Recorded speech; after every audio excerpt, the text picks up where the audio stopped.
नमस्कार विद्यार्थी मित्रांनो, कौटिल्य आय एस अकॅडमीमध्ये तुमचे स्वागत आहे. मित्रांनो, आपण वने हा टॉपिक बघत होतो आणि वने बघताना आपण डिस्क्रिप्टिव्हमध्ये कशा पद्धतीने विचारतात ते बघितलेलं होतं. पहिलं लेक्चर पार्ट 1, पार्ट 2 आणि पार्ट 3 असे 3 लेक्चर झाले होते आणि आता आपण महाराष्ट्रातले वने बघणार आहे. महाराष्ट्रातले वने बघताना मी तुम्हाला ऑब्जेक्टिव्ह टाइप पण शिकवणार आहे, डिस्क्रिप्टिव्ह टाइप पण शिकवणार आहे. कारण वनेमध्ये आपल्याला प्रॉपर पूर्व परीक्षाचा अभ्यास सुद्धा झाला पाहिजे, प्लस मुख्य परीक्षाचा अभ्यास सुद्धा झाला पाहिजे. आणि आपल्या ज्या नोट्स बनवलेल्या आहे, या नोट्स पूर्व आणि मुख्यसाठी परिपूर्ण आहे. महाराष्ट्र संबंधी महाराष्ट्राच्या नोट्स अजून सुद्धा कोणी तयार केलेल्या नाही. प्रॉपर पीपीटीज बनवलेल्या आहे आणि या नोट्स तुमच्यासाठी उपलब्ध आहे. आता सुरुवात करूया आपण.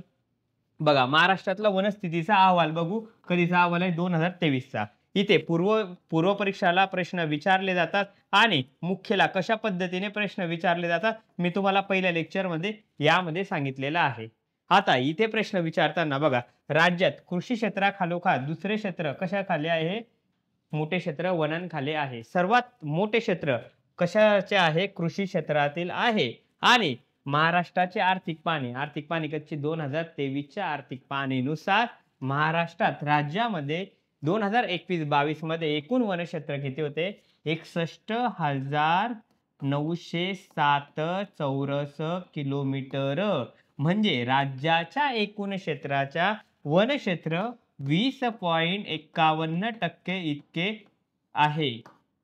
पूर्व परीक्षाला प्रश्न कधी विचारला तर तुम्हाला इथे लिहिता आलं पाहिजे. मग आता महाराष्ट्रातील एकूण वनक्षेत्र मी तुम्हाला हे सांगितले आणि या वनक्षेत्र कशा पद्धतीचे आहे ते बघू. राज्यातील एकूण वनक्षेत्रापैकी वन विभागाकडे असणारी वने 55,827 चौरस किलोमीटर आहे. तेच महाराष्ट्र विकास महामंडळ यांच्या अखत्यारीत्या असणारी वने 3,000 किती आहे? 3,461 चौरस किलोमीटर.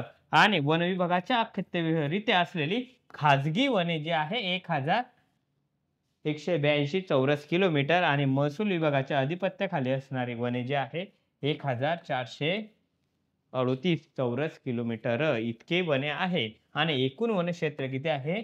बघा, 61,907. म्हणजे वन विभागाकडे, वन विकास महामंडळाकडे, परत खाजगी वनांकडे आणि महसूल विभाग यांच्याकडे असे वनांमध्ये टाईप केलेले आहे. एकूण वनक्षेत्र कधी विचारलं तर किती आहे? 20.51% महाराष्ट्रामध्ये वनक्षेत्र आहे. भारतीय वनस्थितीचा अहवाल 2021चा विचार कधी केला? भारतीय वन सर्वेक्षण संस्थेद्वारे किती वर्षांनी वनगणना होते? दर 2 वर्षांनी वनगणना होत असते आणि वनांसंबंधीचा अहवाल जाहीर केला जातो. सर्वप्रथम अशा प्रकारचा वन अहवाल 1987 मध्ये जाहीर करण्यात आला होता आणि मोजणी करण्याकरता रिसोर्ससॅट हा उपग्रहाचा वापर केला होता. सुरुवातच बघा कुठून झाली तर कुठून? 1987 पासून. आणि हे असलेला बघा लिस LIIS 3 या संवेदकाने पाठवलेल्या छायाचित्राच्या आधारावर वनक्षेत्राची मोजणी केली जाते. अलीकडे 2021 मध्ये भारतीय वन अहवाल जो आहे ही 17वी आवृत्ती आहे. 17वी आवृत्ती प्रसिद्ध झालेली आहे. त्यानुसार राज्याचे एकूण वनाच्छादन किती? 50,798 चौरस किलोमीटर इतके आहे. आणि 2019च्या तुलनेने हे जे वनाच्छादन आहे हे 20 चौरस किलोमीटरने वाढलेलं आहे. वाढण्यामागचं कारण काय आहे? गव्हर्नमेंटनं योजना राबवलेल्या आहे. झाडे लावा, झाडे जगवा. मी तुम्हाला पहिल्या लेक्चरमध्ये सांगितलं कशा पद्धतीने योजना राबवलेल्या आहे. रस्त्याच्या दुतर्फा झाडे लावली जातात. ते शहरांमध्ये मोकळी जागा आहे तिथे झाडे लावली जातात. सामाजिक वनीकरण केलं जात आहे. 2 कोटी 2 लाख असे प्रत्येक कार्यक्रम राबवले जात आहे आणि वनांची संख्या वाढवली जात आहे. म्हणून आपलं वनक्षेत्र जे आहे 2019च्या तुलनेने 20 चौरस किलोमीटर इतके वाढलेले आहे. अतिघनदाट वने कधी बघितले तर किती आहे? 2.84% आहे. मध्यम घनदाट वने जी आहे 6.69% आहे. आणि खुली वने किती आहे? खुली वने इतकी आहे 6.98. आणि एकूण वनक्षेत्र बघितलं तर 50,797 चौरस किलोमीटर. म्हणजे राज्याच्या क्षेत्रफळाशी किती टक्के वने व्यापलेलं आहे? 16.51% राज्याच्या क्षेत्रफळाशी महाराष्ट्राने वने व्यापलेलं आहे. बघा, वनक्षेत्र आणि वनव्याप्त क्षेत्रामध्ये फरक आहे. वनक्षेत्र म्हणजे काय? मी तुम्हाला त्या पण दिवशी उदाहरणार्थ हे मध्य प्रदेश राज्य आहे. हे राज्य कसं आहे? मोठं राज्य आहे, परंतु यामध्ये राज्याच्या टक्केवारीच्या दृष्टिकोनातून फक्त कमी वने आहे. परंतु यामध्ये एकूण आता हे इथे अरुणाचल प्रदेश इथे टक्केवारीच्या दृष्टिकोनातून अरुणाचल प्रदेशची जितकी चौरस किलोमीटर जितकं क्षेत्रफळ आहे, त्याच्या दृष्टिकोनातून इथे 82% वने आहे किंवा 87% वने अरुणाचल प्रदेशमध्ये आहे. परंतु एकूण वनक्षेत्र कधी बघायचं म्हटलं तर हे वनक्षेत्र कमी आहे. कमी म्हणजे कसं की इथे बघा, मोठं राज्य आहे म्हणून जास्त वने आहे, इथे लहान राज्य आहे म्हणून कमी वने आहे. अशा पद्धतीने वनक्षेत्र आणि वनव्याप्त क्षेत्रामध्ये फरक जाणवतो. भारताचा एकूण वनक्षेत्रासंबंधीच्या बाबत जो आहे महाराष्ट्राचा 5वा क्रमांक लागतो. आता 5वा क्रमांक कसा? बघा, 1 नंबर मध्य प्रदेशचा क्रमांक लागतो, 2 नंबर अरुणाचल प्रदेशचा क्रमांक लागतो, 3 नंबर जो आहे 3 नंबर छत्तीसगडचा क्रमांक लागतो, 4 नंबर ओडिशाचा क्रमांक लागतो आणि 5 नंबर महाराष्ट्राचा क्रमांक लागतो.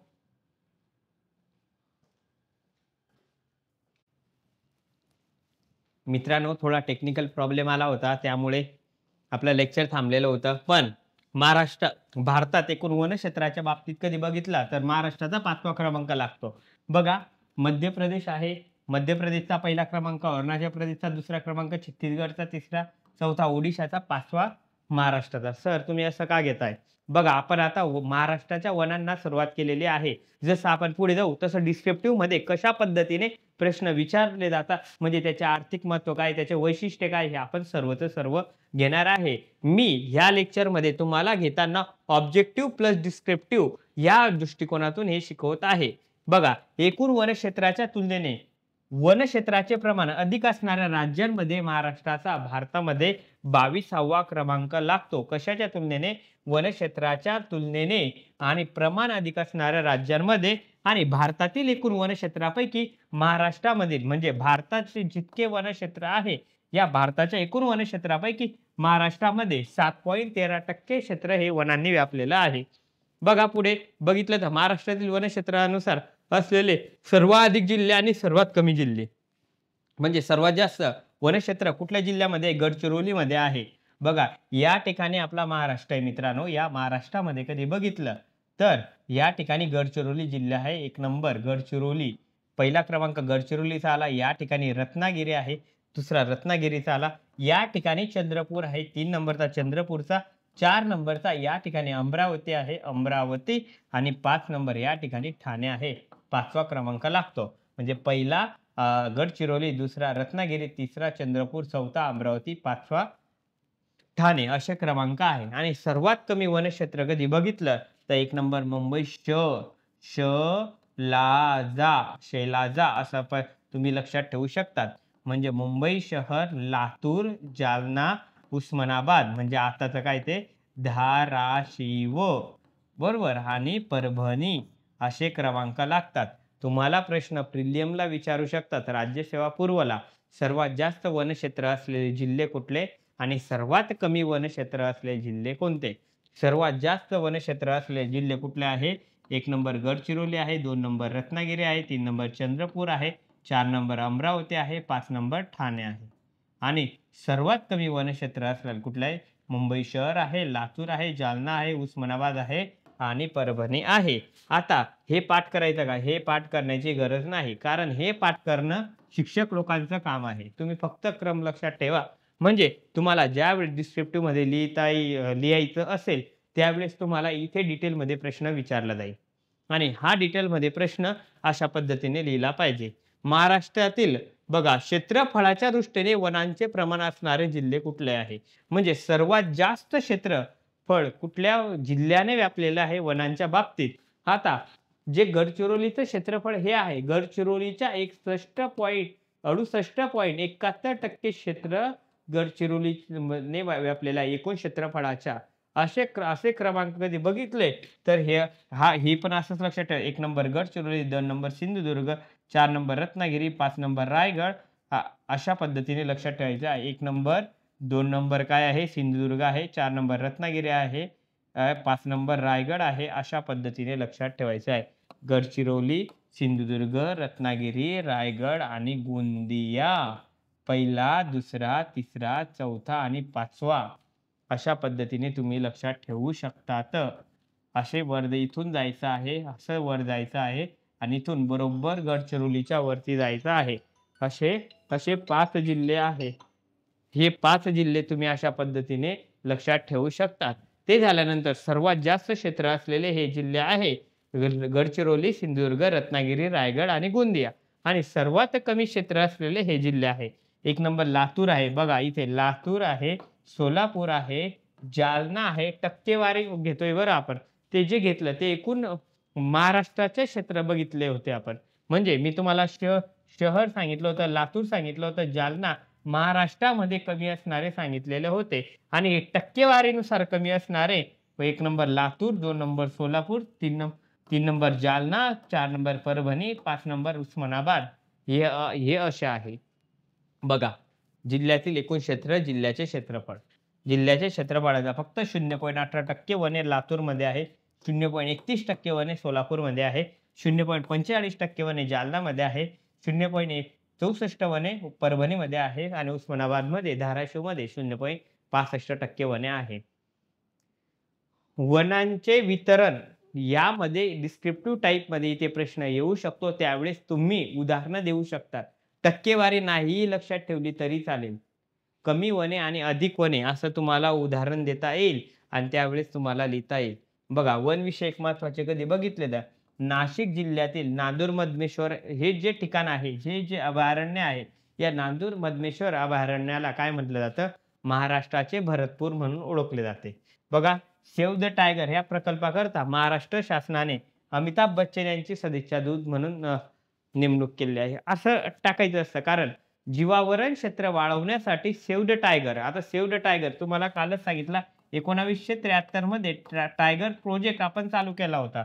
टायगर म्हणजे वाघांची संख्या वाढवणे हा त्यामागचा उद्देश होता आणि 2006 पासून व्याघ्र गणना दर 4 वर्षांनी होते. मग 6 ला झाली, 10 ला झाली, 14 ला झाली, 18 ला झाली, 22 ला झाली आहे आणि आतापर्यंत 3167 इतके वाघ आहे. बरोबर. महाराष्ट्राचे आपण सेव्ह द टायगर हा प्रोजेक्ट राबवल्यामुळे वाघांची संख्या वाढण्यासाठी मदत होत आहे. अशाच पद्धतीने महाराष्ट्राने सदिच्छा दूत म्हणून कोणाची घोषणा केली होती? अमिताभ बच्चन यांना सदिच्छा दूत म्हणून ठेवलं होतं. सदिच्छा दूत म्हणजे ब्रँड अँबॅसेडर म्हणून ठेवलेलं होतं. बघा, राज्यात वन्यजीव सप्ताह दरवर्षी 1 ते 7 ऑक्टोबर दरम्यान साजरा केला जातो. जागतिक वन दिन जो आहे हा 21 मार्च आहे. जागतिक व्याघ्र दिन किती आहे? 29 जुलै आहे. राज्यामध्ये 1 जुलै ते 7 जुलै दरम्यान वन महोत्सव साजरा केला जातो. अशा पद्धतीने 1 जुलै ते 7 जुलैच्या दरम्यान वन महोत्सव साजरा केला जातो. ह्या महोत्सव अशा पद्धतीने की ह्या प्रत्येक जिल्ह्यामध्ये झाडे लावले जातात वन महोत्सवांमध्ये आणि झाडे लावण्यासाठी सामाजिक वनीकरण कशा पद्धतीने वाढवण्यात येईल आणि कशा पद्धतीने वनांची संख्या वाढेल हे ह्या हा या महोत्सवामध्ये केलं जातं. हा वन महोत्सव 1 ते 7 जुलैच्या दरम्यान असतो. 2016 मध्ये कृषी दिन आणि वन महोत्सवाचे औचित्य साधून 1 जुलै रोजी वन विभागाने 2 कोटी वृक्ष लागवड केलेली होती. बघा 2 कोटी लागवड केलेली होती आणि 2 कोटी वृक्ष लागवड तर केली आणि ही जगवण्याची जिम्मेदारी सुद्धा गव्हर्नमेंटने घेतलेली होती. वने जगवण्याची जिम्मेदारी आणि यापैकी आता मी म्हणणार नाही की इतके झाडं जगले म्हणून, परंतु बऱ्यापैकी वृक्षांमध्ये वाढ झालेली दिसते. अशा पद्धतीने आपण वनांना सुरुवात केलेली आहे. आता आपण सर्व डिटेलमध्ये एक पार्ट बघू. बरोबर. आता दुसरा पार्टला वनांमध्ये दुसरा पार्ट घेऊ आणि वनांचे प्रश्न ऑब्जेक्टिव्ह, डिस्क्रिप्टिव्हमध्ये कशा पद्धतीने विचारले जातात हे सुद्धा मी तुम्हाला इथे सांगतो. बरोबर. पार्ट सेकंडमध्ये हे आपलं डिटेलमध्ये होऊन जाईल. मित्रांनो, डिस्क्रिप्टिव्हमध्ये तुमचे प्रश्न बरोबर यायला पाहिजे, तुम्हाला व्यवस्थित लिहिता यायला पाहिजे. आता सुरुवात करू बरं आपण. नोट्स क्रमांक 2.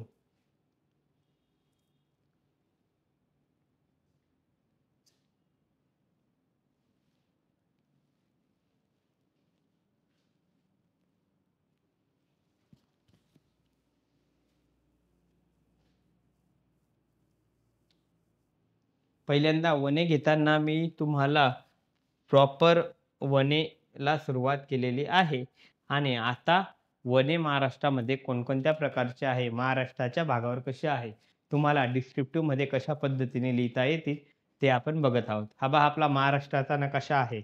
महाराष्ट्राच्या नकाशामध्ये पहिल्यांदा मी तुम्हाला इथे सूची दाखवतो. हा जो कलर आहे इथे नियमसधारित वने दाखवलेली आहे. या कलरमध्ये आर्द्र शुष्क पानझडी वने दाखवलेली. हे सर्व जे आहे आर्द्र शुष्क पानझडी वने आहे. या भागामध्ये काटेरी वने दाखवली. हा जो कलर दाखवलेला आहे या भागामध्ये काटेरी वने आणि झुडपे या भागामध्ये येतात आणि ह्या ज्या भागा हे असे हे डॉट डॉट जे दाखवलेले आहे, हे डॉट डॉट म्हणजे काय आहे? खारफुटीचे वने दाखवलेले आहे. अशा पद्धतीने सूची केलेली आहे.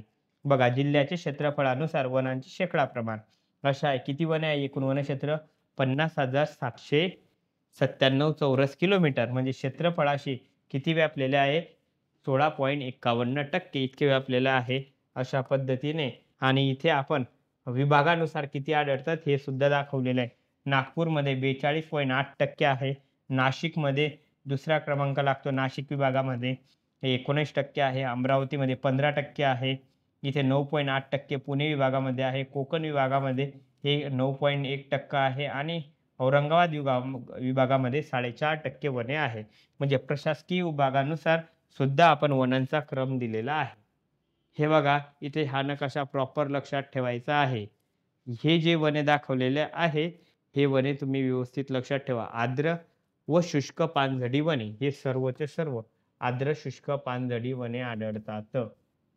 हा भाग कधी सोडला, या भागामध्ये ह्या जो मधला भाग आहे, हा जो कलर आहे, या ठिकाणी काटेरी शुष्क वने आढळतात. काटेरी आणि झुडपे आणि या सर्व भागामध्ये आर्द्र शुष्क पानझडी वने आढळतात. आणि नियमसधारित वने इथे बघा, इथे आपला सह्याद्री पर्वताचा पट्टा आहे. या भागामध्ये नियमसधारित वने इथे दाखवलेली आहे. नियमसधारित म्हणजे कायमस्वरूपी ते हरित असतात. अशा पद्धतीने नियमसधारित वने आहे. आपला महाराष्ट्राच्या नकाशामध्ये व्यवस्थित लक्षात ठेवायचं आहे. आता आपण पहिल्यांदा वनांना सुरुवात करू. उष्णकटिबंधीय सदाहरित वने. इथे बघा तुम्हाला मॅपमध्ये दिसत असेल उष्णकटिबंधीय सदाहरित वने. बघा दिसताना कसे दिसताय? एकदम सदाहरित दिसताय. सदाहरित म्हणजे कायमस्वरूपी हरित. इथे बघा दाट वृक्ष दिसताय तुम्हाला. झाडांची उंची बघा कशी जास्त झाडांची उंची दिसते. एकाच ठिकाणी बघा अनेक प्रकारचे वृक्ष दिसताय. बघा इतके ते दाट झालेले आहे. सदाहरित इतके आहे की खालती जमिनीपर्यंत सूर्यप्रकाश पोहोचत सुद्धा नाही. नावातच आहे उष्णकटिबंधीय सदाहरित वने. मित्रांनो तुम्हाला पर्जन्य हा टॉपिक कधी समजला असेल तर वने हा टॉपिक आपोआप समजतो. म्हणजे पर्जन्यानुसार वनांचे प्रमाण सुद्धा ठरत असते. बघा वार्षिक पर्जन्यमान 200 सेंटीमीटरपेक्षा जास्त 200 सेंटीमीटरपेक्षा जास्त म्हणजे पडते. ज्या भागामध्ये 200 सेंटीमीटरपेक्षा जास्त पडत असते त्या भागामध्ये उष्णकटिबंधीय सदाहरित वने आढळतात. मग महाराष्ट्रातला हा भाग कुठला आहे? सह्याद्रीचा घाटमाथा आहे, माथेरान आहे, महाबळेश्वर आहे, पाचगणी आहे, कोयना आहे. तसेच दक्षिण कोकणामध्ये बघितलं तर राधानगरी असो, आंबोली हे ठिकाण असो, या पर्जन्यमानाच्या प्रदेशामध्ये ही वने आढळतात. जांभ्या मृदेच्या प्रदेशात असणारे आर्द्र आणि उष्ण हवामान तसेच सरासरी जमिनीतील ह्युमसचे प्रमाण जास्त असल्यामुळे कोकण किनारपट्टीच्या दक्षिणेकडील सिंधुदुर्ग जिल्ह्यातून ही वने आढळत चालतात. उष्णकटिबंधीय सदाहरित वने म्हणजे कायमस्वरूपी हरित राहणारी वने आहे. मित्रांनो याचे वैशिष्ट्य बघा. उष्णकटिबंधीय सदाहरित वनांचे वैशिष्ट्य सांगा. आता वैशिष्ट्य कशा पद्धतीने बघा. घनदाट वनांचे आच्छादन तसेच वृक्षांची उंची साधारणतः किती असते? 45 ते 60 मीटर. म्हणजे किती उंचीचे आहे हे बघा. 45 ते 60 मीटर उंचीचे असतात. घनदाट असतात. नेहमी सदाहरित आणि अतिघनदाट वने असतात. तुम्हाला डिस्क्रिप्टिव्ह मध्ये प्रश्न लिहिताना असे प्रॉपर व्यवस्थित लिहायचे आहे. तुम्हाला विचारले जाईल उष्णकटिबंधीय सदाहरित वनांचे वैशिष्ट्य सांगा. मग हे वनांचे आच्छादन खूप असते. यांची उंची 45 ते 60 मीटर पर्यंत असते. नेहमी सदाहरित आणि अतिघनदाट असतात. या प्रकारच्या वृक्षांना वरच्या बाजूने पाने आणि फांद्या भरपूर असतात. त्या एकमेकात आच्छादलेल्या असतात. वृक्ष ही दाटेवाटीने आणि सलग वाढलेली असतात.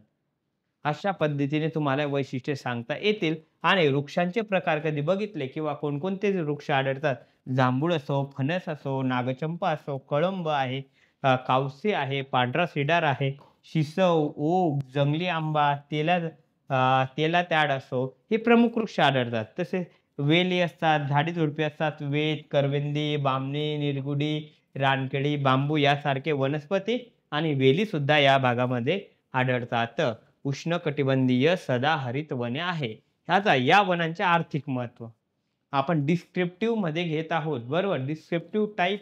डिस्क्रिप्टिव्हमध्ये आपल्याला उत्तरं लिहिता आली पाहिजे. त्यामुळे हे इतकं डिटेलमध्ये दिलेलं आहे. वनस्पती आर्थिकदृष्ट्या फार महत्त्वाचे नसतात. या वनांचे लाकूड कसे असते? कठीण असते. इथे बघा काय सांगितलंय? आर्थिकदृष्ट्या फार महत्त्वाचे नसतात. वनांच्या प्रकारातील लाकूड फार कठीण असते. या ठिकाणी फळे, कंदमुळे, पाने इत्यादी वनस्पती मिळून त्याचा व्यापार केला जातो आणि वृक्षांचा वापर बहुत करून इंधनासाठी आणि जळाऊ लाकूड म्हणून केला जातो. लक्षात ठेवायचं आहे. दळणवळणाच्या अपुऱ्या सोयीमुळे या ठिकाणी फारसा वन उद्योगांचा विकास झालेला आहे का? नाही. कारण इथे बघा दळणवळणाचा अपुरा सोयीमुळे या ठिकाणी फारसा वन उद्योगांचा विकास झाला पाहिजे, त्याप्रमाणे विकास झालेला नाही. जितका झालेला पाहिजे तितका झालेला नाही. म्हणून फारशी ही वने महत्त्वाची नाही. तुम्हाला विचारलं जाईल, या उष्णकटिबंधीय सदाहरित वनांचे आर्थिक महत्त्व किंवा वैशिष्ट्यांमध्ये तुम्हाला प्रॉपर लिहिता आलं पाहिजे. इथे आर्थिक महत्त्व तुम्हाला सांगितलं आणि वैशिष्ट्ये सुद्धा तुम्हाला सांगितलेली आहे. तर आपण काय बघितलं आता? उष्णकटिबंधीय सदाहरित वने सुरुवात केलेली होती. ते कुठे आढळतात हे सुद्धा बघितले. त्याचे वैशिष्ट्य कसे आहे हे सुद्धा बघितलं. आर्थिक महत्त्व काय काय आहे हे सुद्धा बघितलेलं आहे. पुढचं आता उष्णकटिबंधीय निमसदाहरित वने. बघा ते सदाहरित होती. आता ही कशी आहे? निमसदाहरित म्हणजे जे सदाहरित आहे त्याच्या खालच्या टप्प्यामध्ये ही वने आढळतील.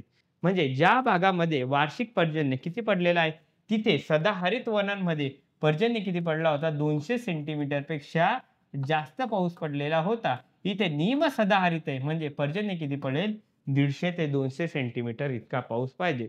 मुख्य कोकणात किनारपट्टीच्या भागामध्ये घाटमाथाच्या प्रदेशामध्ये निमसदाहरित वने आढळतात. समजलं कुठे आढळतात ते? तर बघा समुद्र सानिध्यामुळे या भागात आणि पश्चिम घाटाच्या कडेला ही वने आढळतात आणि महाराष्ट्रातील एकूण वनांपैकी साधारणतः या वनांनी 11.87% इतक्या क्षेत्र व्यापलेलं आहे. लक्षात ठेवायचं आहे. बघा इथले या वनांचे निमसदाहरित वनांचे वैशिष्ट्य बघू. सदाहरित वन प्रकारातील वृक्षांपेक्षा कमी उंचीचे आहे. बघितलं बघा वृक्षांची साधारणतः उंची किती असते? 20 ते 30 मीटर इतकी असते. या प्रकारची वने सलग पट्ट्यात न वाढता तुटक वाढतात. म्हणजे या ठिकाणी जास्त प्रमाणात आहे, या ठिकाणी परत थोडीफार जागा इथे जाते, इथे तुटक असा सलग वने आढळत नाही, तर तुटक प्रमाणामध्ये आढळतात. सर्वच वृक्षांची पाने एकाच वेळी गळून पडत नाही. वेगवेगळ्या मोसमामध्ये, वेगवेगळ्या हंगामामध्ये, वेगवेगळ्या वेळा गळून पडतात. विशिष्ट कालावधीमध्ये ती गाडले जातात. म्हणून ही वने कशी असतात? हिरवीगार असतात. म्हणजे सदाहरित वन कसे कायमस्वरूपी सदाहरित असतात. निमसदाहरित वनांचे वृक्षांचे पानं काही वृक्षांचे पानं या हंगामात उन्हाळ्यात गाडले जातील, काही वृक्षांचे पानं नंतर गाडले जातील, काही वृक्षांची पानं नंतर गाडले जातील. म्हणून हे कसे असतात? निमसदाहरित असतात. लक्षात ठेवायचं आहे. हे वने बघताना बघा वृक्षाच्या प्रकारामध्ये काय काय येतात? नारळ येतात, सुपारी येतो, आंबा येतो, कदम आहे, शिसम आहे, बेडा, केन, किंजल, फणस, बिबळा, शौरी, ऐन, किंजल इत्यादी प्रमुख वृक्ष आढळतात या वनांमध्ये, निमसदाहरित वनांमध्ये. वनांचे आर्थिक महत्त्व कधी बघायचे झाले तर आर्थिकदृष्ट्या फार महत्त्वाचे आहे. कारण या वृक्षांचा लाकडाचा वापर प्रामुख्याने इमारतीसाठी केला जातो आणि फर्निचर बनवण्यासाठी निमसदाहरित वनांच्या वृक्षांचा वापर करतात. लाकूड जळाऊ इंधन म्हणून वापर केला जातो. महाबळेश्वर, माथेरान, भीमाशंकर परिसरात मध गोळा करण्यासाठी व्यवसाय चालतो. अशा पद्धतीने आपण निमसदाहरित वने सुद्धा बघितलेली आहे. पुढचा कोणता प्रकार आहे? उष्णकटिबंधीय सदाहरित वने. बघा सदाहरित आहे.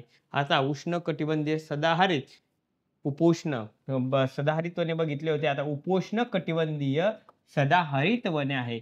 या प्रकारची वने सर्वसाधारणपणे सह्याद्री पर्वतातील ज्या ठिकाणी 120 सेंटीमीटर पेक्षा जास्त पाऊस पडतो त्या भागामध्ये आढळतात. हे बघा इथे दाखवले उपोष्ण कटिबंधीय सदाहरित वने.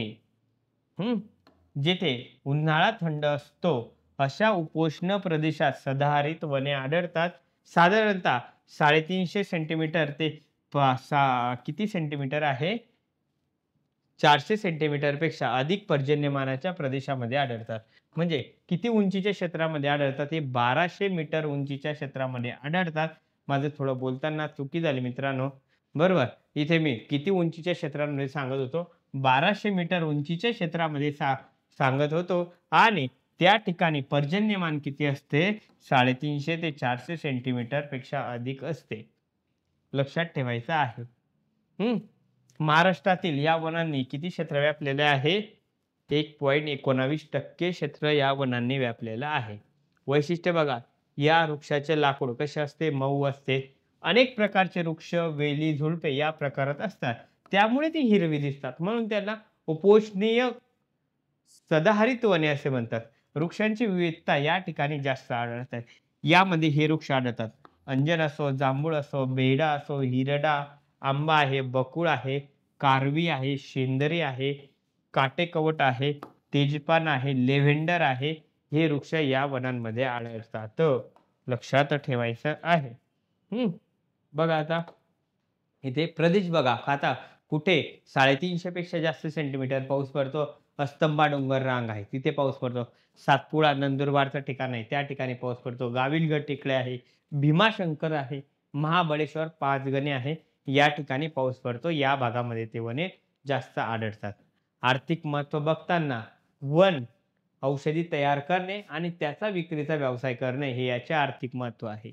परत मध गोळा करणे, मधुमक्षिका पालन केंद्र चालवणे आणि फुले गोळा करून वनौषधी आणि पेय तयार करणे. अशा पद्धतीने आर्थिक महत्त्व उपोष्णीय सदाहरित वनांचं आहे. 100% लक्षात ठेवायचं आहे. पुढचं बघा, उष्णकटिबंधीय आर्द्र पानझडी वने किंवा याला मान्सून वने म्हणतात. तुम्हाला इथे समजलं असेल आर्द्र पानझडी वने. इथे बघा झाडांनी पानं गाडलेले आहे. म्हणजे जसा उन्हाळा चालू होतं आणि झाडं जगण्यासाठी पानं गाळून टाकतात. इथे बघा ही वने सर्वसाधारणपणे जास्त उंचीच्या आणि मध्यम पावसाच्या प्रदेशामध्ये आढळतात. विविध ठिकाणी ही वने विखुरलेली असतात. साधारणपणे 100 सेंटीमीटर ते 150 सेंटीमीटर पर्जन्यमान असणाऱ्या प्रदेशामध्ये ही वने आढळतात. महाराष्ट्राच्या एकूण क्षेत्रफळापैकी 31.72% क्षेत्र या वनांनी व्यापलेलं आहे. या वनांना मान्सून वने म्हणून ओळखले जातात. बघा प्राणहिता नदीच्या काठी अहेरीजवळ आल्लापल्ली जंगलावरून या वनांना आल्लापल्ली वने सुद्धा नाव पडलेलं आहे. आल्लापल्ली वने सुद्धा या वनांना म्हणतात. वैशिष्ट्ये बघा काय काय तर पावसाळ्यात वाढतात पानझडीनं उन्हाळ्याच्या सुरुवातीला पाने गाळले जातात. वैशिष्ट्यांमध्ये तुम्हालाही वैशिष्ट्ये विचारली तर अशा पद्धतीने वैशिष्ट्य आणि आर्थिक महत्त्व विचारलं तर लिहिता यायला पाहिजे. झाडांची उंची 30 ते 40 मीटर पर्यंत आढळते. पावसाळा सुरू झाल्यानंतर वृक्षांना नवीन पालवी फुटते. या प्रकारची वने फार घनदाट नसतात. वनांनी वृक्ष मऊ लाकडाची असतात. आणि कोणकोणते वृक्ष आढळतात त्यामध्ये? पिंपळ, तेंदू, महू, साग, साल, चंदन, पळस. विचार करा म्हणजे ह्या आर्थिकदृष्ट्या कसे असतील? महत्वाचे असतील. कांचन, अर्जुन, आवळा, खैर, चिसव यासारखे वृक्ष या वनांमध्ये आढळतात. प्रदेश हे कोणत्या प्रदेशामध्ये आढळतात? सर्वसाधारणपणे पूर्व महाराष्ट्रात भंडारा असो, चंद्रपूर असो, गडचिरोली असो, तसेच सह्याद्रीचा पर्जन्यमानाचा प्रदेश असो, सातमाळा पर्वत असो, हरिश्चंद्र डोंगर रांगा आहे, धुळे, नाशिक, पुणे, ठाणे, कोल्हापूर या जिल्ह्यांमधील डोंगर रांगांमध्ये ही वने आढळतात. लक्षात ठेवायचं आहे. या वनांचं आर्थिक महत्त्व कधी बघितलं तर आर्थिकदृष्ट्या फार महत्त्वाचे असतात. सागांच्या लाकडांचा वापर जो आहे इमारती, लाकूड व फर्निचरसाठी केला जातो. बघा, डिंक, लाख, मध गोळा करणे, तेंदूची पाने गोळा करणे, मोहाची फुला गोळा करणे हा व्यवसाय या वनांमधून चालतो. इथे लाकूड कटाई उद्योगासाठी फार वने महत्वाची आहे. वनौषध होते, वनफुले होते इत्यादी विक्रीचा व्यवसाय या प्रकारामध्ये चालतो. मान्सून प्रकारची वने किंवा पानझडी वने किती महत्वाची आहे समजलं का तुम्हाला? महाराष्ट्राचा सर्वात जास्त भाग या वनांनी व्यापलेला आहे. पुढचं उष्णकटिबंधीय आहे, परंतु शुष्क पानझडी वने आहे. हे शुष्क पानझडी वने तीव्र उन्हाळा असणाऱ्या, जास्त तापमानाच्या आणि कमी पर्जन्याच्या प्रदेशामध्ये पर्जन्यमान 80 सेंटीमीटर ते 120 सेंटीमीटर इतका पाऊस ज्या भागामध्ये होतो त्या भागामध्ये ही वने आढळतात. महाराष्ट्रातील साधारणतः 52% क्षेत्र या वनाने व्यापलेलं आहे. तुम्हाला या ठिकाणी उष्णकटिबंधीय शुष्क पानझडी वने दिसत असेल. पानं कशा पद्धतीने गाडलेले आहे ते बघा, या ठिकाणी तुम्हाला दिसत असेल. पुढे बघा, वैशिष्ट्ये ही वने अतिशय विरळ असतात. बघा, मी तुम्हाला इथे विरळ सुद्धा दाखवलेले आहे. अतिशय विरळ आहे. वृक्षांना काटे असतात. मध्यम उंचीच्या आणि झुडपांच्या स्वरूप सुद्धा या ठिकाणी आढळतात. विशिष्ट अंतरावरील या वनांचे वृक्ष आढळतात आणि वनांचे वृक्षाचे पाने उन्हाळ्याच्या सुरुवातीला काय करतात? गळतात. बरोबर. वृक्ष बघितले तर बोर, बेल, पळस, अंजन, आवळा, साग, खैर, तेंदू इत्यादी वृक्ष आढळतात. या वनांतील प्रमुख झाडे हे आहेत. प्रदेश बघा, कोणत्या प्रदेशामध्ये ही वने आढळतात? तर सह्याद्रीचा पूर्व उतार असो, सातपुडा पर्वत असो, अजिंठा डोंगर रांगा असो, मराठवाडा, विदर्भाचा प्रदेश असो, ही वने आढळतात. बघा, नागपूर, भंडारा, गोंदिया या भागामध्ये सुद्धा ही वने आढळतात. उपोष्ण कटिबंधीय पानझडी वने लक्षात ठेवायचं आहे. आर्थिक महत्व कधी बघितलं तर सागवान लाकडाचा समावेश कशा आर्थिकदृष्ट्या महत्वाचा आहे. बरोबर. यामध्ये मध आहे, डिंक आहे, लाख आहे, कात तयार करण्याचा व्यवसाय या वनामध्ये चालतो. मित्रांनो, आयुर्वेदात तेल तसेच औषधी तयार करून ती विक्री करण्याचा व्यवसाय चालतो. तेंदूची पाने गोळा करून विडी उद्योगाचा व्यवसाय सुद्धा या वनामध्ये चालतो. इंधन म्हणून यामध्ये वृक्षांचा वापर सुद्धा केला जातो.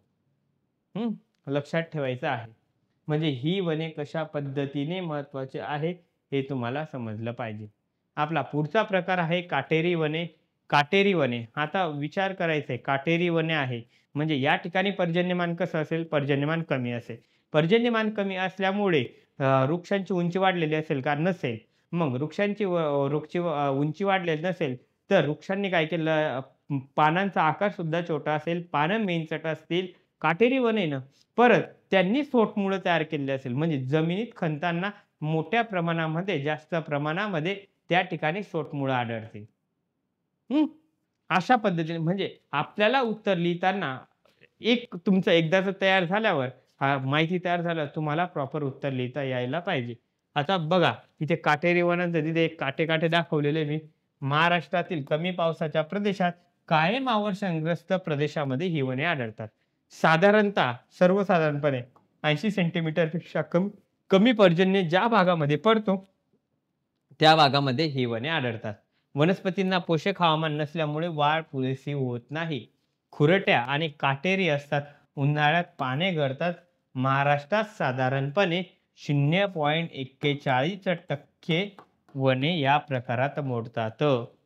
किती मोडतात? एकदम कमी, 0.41%. वैशिष्ट्ये बघायची म्हटली तर बघा, या वृक्षातील फांद्यांना, या प्रकारच्या वृक्षातील फांद्यांना काटे असतात. पानांच्या टोकावर शेवटी काटे असतात.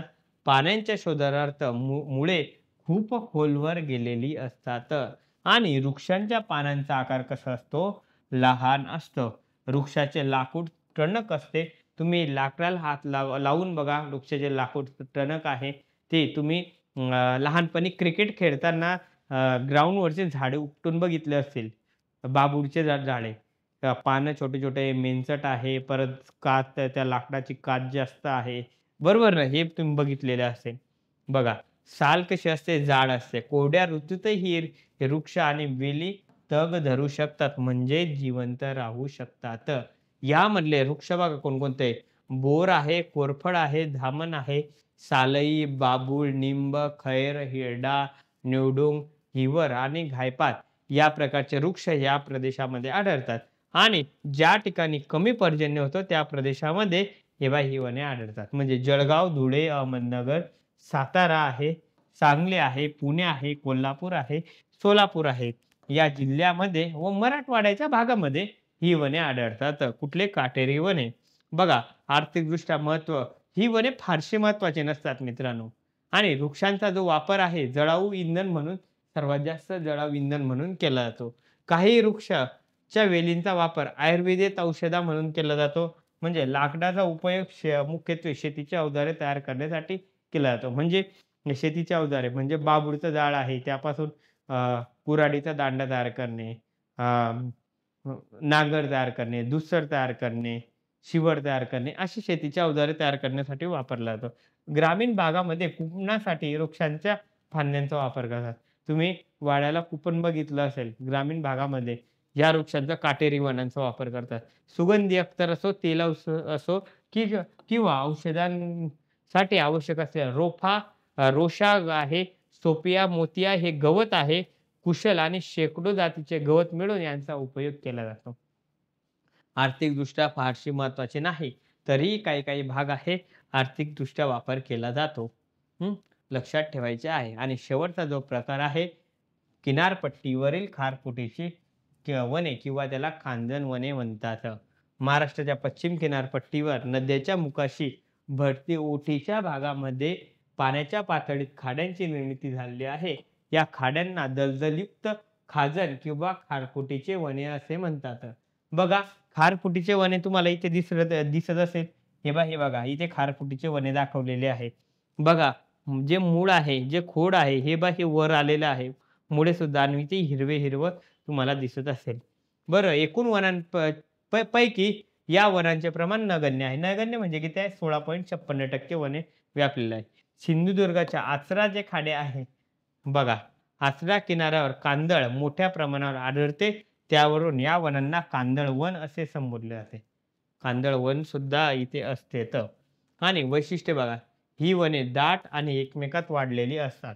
दलदलयुक्त प्रदेशातून वर आलेली असतात.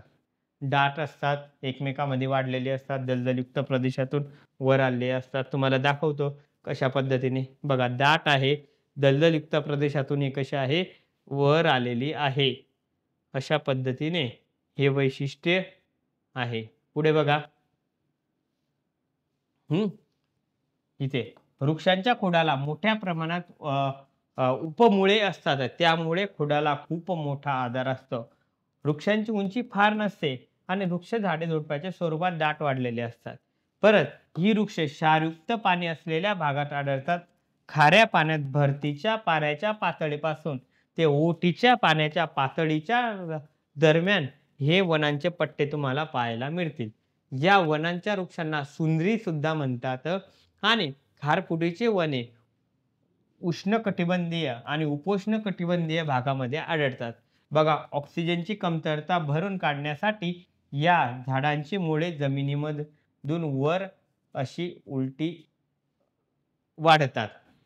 लक्षात ठेवायचं आहे. वृक्ष बघा या प्रकारात 19 प्रकारचे वृक्ष आढळतात. त्यात प्रामुख्याने चिंपी, आंबेटी, कांजर, माळंदी, कांडर, तिवर जातीच्या वनस्पती आणि वृक्ष आढळतात. आणि प्रदेश कुठला आहे? कोकण किनारपट्टीचा प्रदेश. म्हणजे या ठिकाणी सिंधुदुर्ग आहे, या ठिकाणी रत्नागिरी, रायगड, मुंबई शहर, मुंबई उपनगर, ठाणे आणि पालघर या जो किनारपट्टीचा प्रदेश आहे, या किनारपट्टीच्या प्रदेशावर हे कांदळवने वाढलेली असतात.